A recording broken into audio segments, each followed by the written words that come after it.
नमस्कार. मी चक्रवर्ती विजय सोनवणे, टाकळी गावचा रहिवासी. आम्ही टाकळी ग्रामपंचायतसमोर केवळ याकरिता बसलो आहे की आम्ही हा प्रतिकात्मक पुतळा हा बनवलेला आहे. हा आम्हाला स्मशानभूमीपर्यंत आमच्या घेऊन जायचा आहे.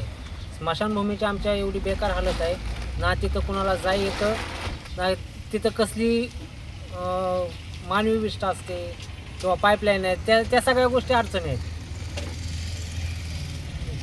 मी एक टाकळीचा वैतागलेला टाकळीकर आहे, कारण माझ्या गावात गेले 30 वर्षापासून स्मशानभूमीची व्यवस्थित सोय नाही. आम्ही प्रतिकात्मक पुतळा जोपर्यंत BDO, तहसील, भूअभिलेख अधिकारी येत नाहीत, त्याचं कामाचा आम्हाला लेखाजोखा देत नाहीत, तोपर्यंत आम्ही या ठिकाणी आमरण उपोषणाला बसणार आहोत.